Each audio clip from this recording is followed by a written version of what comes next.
Recession risk. For the first time, the federal government is warning the country could enter into a mild recession in the new year. The acknowledgement came in Thursday's fall economic statement, which featured little in terms of new spending, just as the finance minister had been signaling for weeks. The projected federal deficit for 2022-2023 is $36.4 billion, down from the $52.8 billion forecasted in April's budget.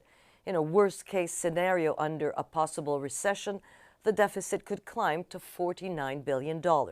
So how is the government preparing for a possible recession?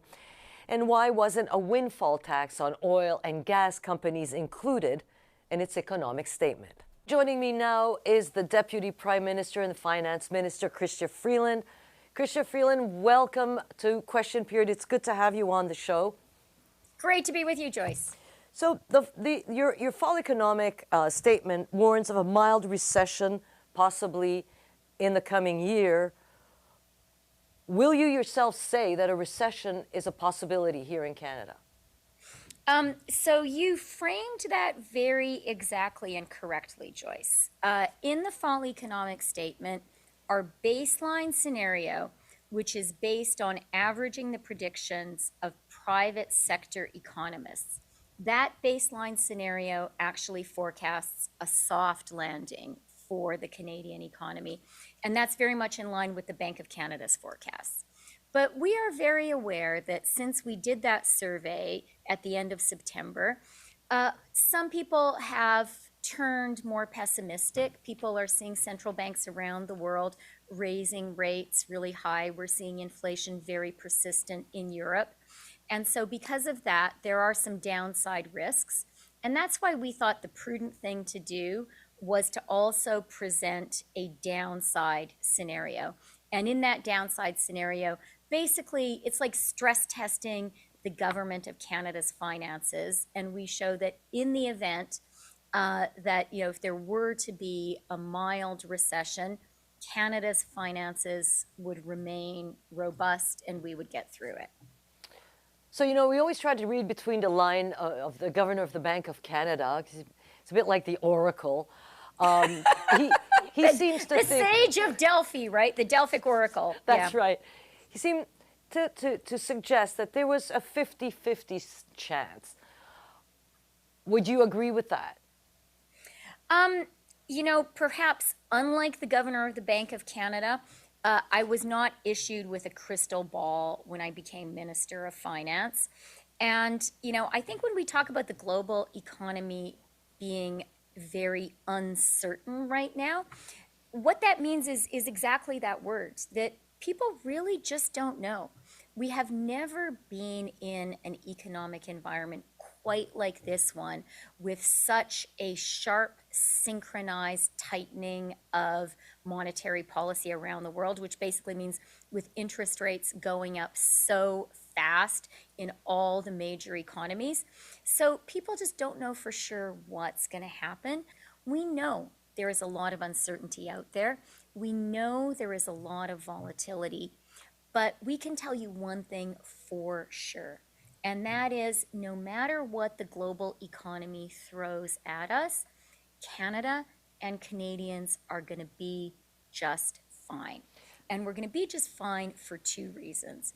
The first is the fundamental strength of Canada and the Canadian economy right now. Right now, at this moment, we have 513,000 more jobs, more people working than we did before COVID hit. That is a fantastically strong economic recovery, and it puts us in really great shape come what may. The second reason that I really can be confident of one thing, which is that Canada is going to be okay, is that the federal government's financial position is strong. We have the lowest deficit in the G7. We have the lowest debt to GDP ratio. Moody's, after I tabled my fall economic statement, Moody's gave us a thumbs up, a clean bill of health and they reaffirmed Canada's Yeah. AAA rating with a stable Yeah. outlook. It doesn't get better than that, No, Joyce. I heard you, and I heard you about that on Thursday. But I'm curious about one thing in your economic statement. Your government has put a windfall taxes on banks and insurance companies. That was in the last budget. Now the UK and Europe, are putting windfall taxes on oil and gas companies. Even the outgoing CEO of Shell has said that it is perhaps time, seeing the huge profits they're making in this particular context. Your partners, the NDP, are asking for that as well. Why not do that? Well, Joyce, we absolutely do agree that everyone in Canada needs to pay their fair share. That's how we afford to have the strong, compassionate society and social safety net that is so much a part of Canada and being Canadian. We've chosen to approach it in this fall economic statement in a slightly different, but I think really smart way. And that is with this tax on share buybacks. Okay, so I'm going to talk. I don't mean to be rude and interrupt you. I understand You're what not the 2%, what the 2% buyback, share buyback, that would bring in probably, if you're lucky and those companies don't find ways around it, possibly $500 million a year at best, according to economists. A windfall tax on gas and oil companies, we're talking billions of dollars that the outgoing CEO of Shell said, give it back to those people who are struggling now, who are paying a lot more to heat their homes and to fill their cars. Why not do that? You did it to banks in your last budget. These are companies that have made record profits. Well, look, Joyce, the windfall tax on financial institutions was based on a very specific set of events, which was that during COVID, during the lockdowns, the federal government undertook extraordinary emergency spending. We basically put, a line, a net underneath the Canadian economy. It was the right thing to do. And it also really, really helped our banks and financial institutions. Wouldn't it be the right thing to do, to go after? I mean, even CEOs of those companies are saying, yes, we have made profits, even acknowledging that. Is it something that you fear? Do you fear a blowback from these companies here?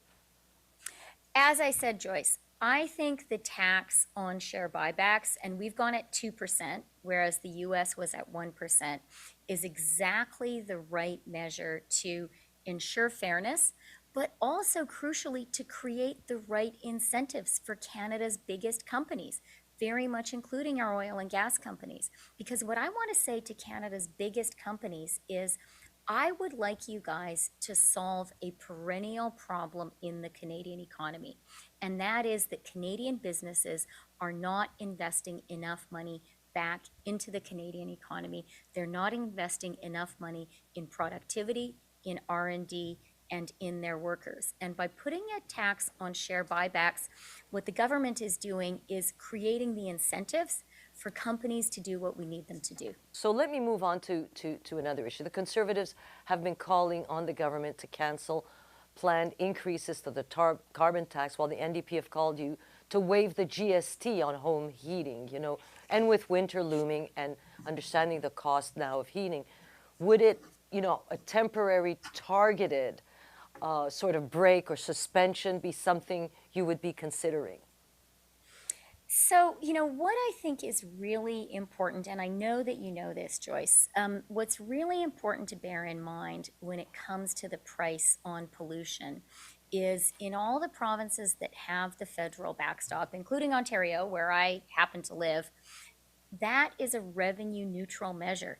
That doesn't bring in any money to federal government coffers. The money goes back 100% to Canadians, and 8 out of 10 Canadians get more money back than they pay in. So this is actually not only a good policy when it comes to climate change and climate action, it's actually a really good policy for supporting the most vulnerable Canadians. Chrystia, Freeland, thank you.